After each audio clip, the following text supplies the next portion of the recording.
Hi, I'm Miss West Virginia Coal Towns. This is my Christmas thank you video.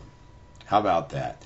Last year I kind of gave you guys a bunch of gift ideas, but this year I just wanted to thank you for the gifts you've given me. Gifts and giving, sorry, a little redundant, but I think you see what I mean. Little history is required. I'll be brief as possible, I promise. First off, I want to thank the people on this group who really made it happen. We have some characters, as it were, but there are also all of you have helped. And I want to give you a real-world example. But before I give you the real-world example, I want to say thanks to Jerry and Cecil and Bobby and Dwayne and April Stones, and Carol and Ruth and just everyone. For your pictures, for your insights, and Fred Grubbs and J.R. Veed and all you folks from the Coal City area and Fireco area and John Ben area and Whitby area, Piction, Abney, just everywhere. And War. Thank you, Mr. Hatcher of War. I really appreciate what you did for me. Thank you for the folks in Colwood who answered the phone and said hi to me. Thank you for the total strangers in Welch who walked up and told me about the place. Really appreciate it. If you're here watching this video right now, probably thinking, who is that boy? Well, that's me. Hi, how you doing? And I'll tell you why I'm so thankful. The real world example. Here it comes. Drum roll. I used to go to the Coal City, what were called the Stoco reunions. You'd have the Stoco High School, for those of us from Coal City, so no yelling or screaming. We all know. Okay. And I loved it. And then one day I met someone from Whitby. And I had a picture that was given to me by one of the older residents of Whitby. And they wrote this little phrase on the bottom, where the photo was taken from. And it was a hot day, because they always have it in the last Saturday of July, And, of course, you're in, southern West Virginia, so it's humid. And I walk away and get some water for people, and I come back. And the person's looking at this photo, and they're nearly crying.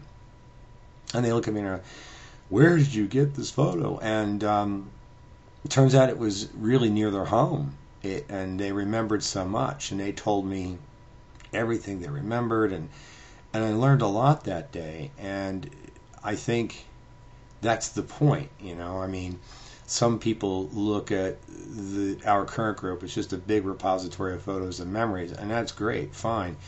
But every one of those photos and every one of those memories sparks another memory or another need to find a photo, or do crazy stuff like walking across a train trestle in the middle of the night, 2 stories off the ground. Hey, why not?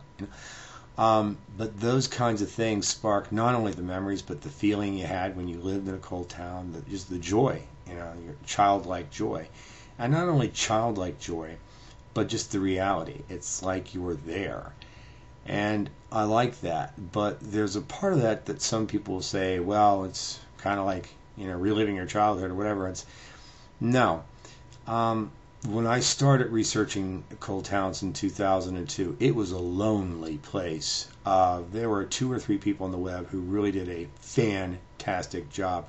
Chris Delamea, Pauline Haga, Mary Lake Stevenson, the Raleigh County Jen Webb. They were doing just a banger job. Just out there making it happen, and they were trying to answer people's questions. But then there's this really weird guy who came along and started talking about Whitby, that really weird place in Raleigh County. And I'm joking, it's not a weird place, but it might as well have been, because when you talked about places like Whitby or other small coal towns in '03, people looked at you like, well, like I'm growing an arm out of my chest while I'm talking to them. And they really did not know what to think. And on one level, I cannot blame them.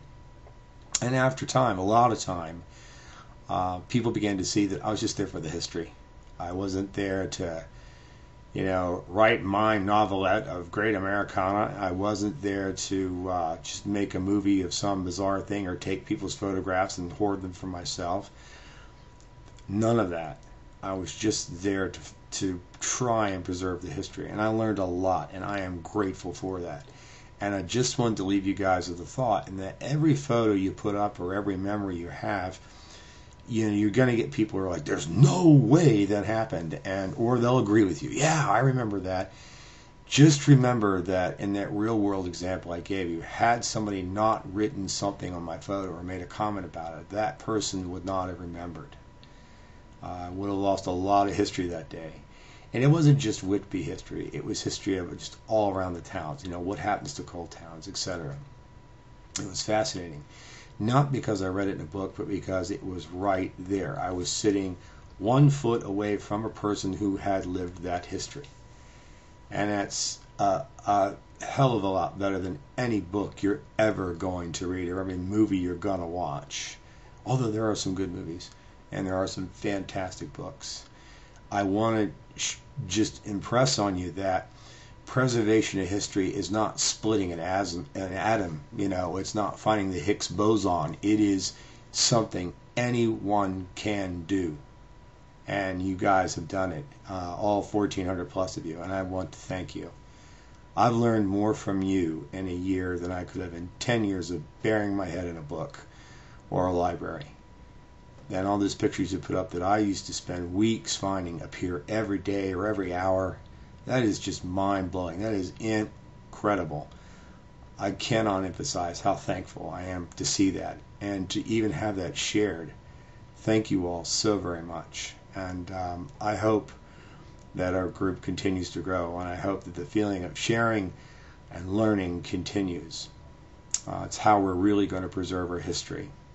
So thanks again all, and Merry Christmas and Happy Holidays.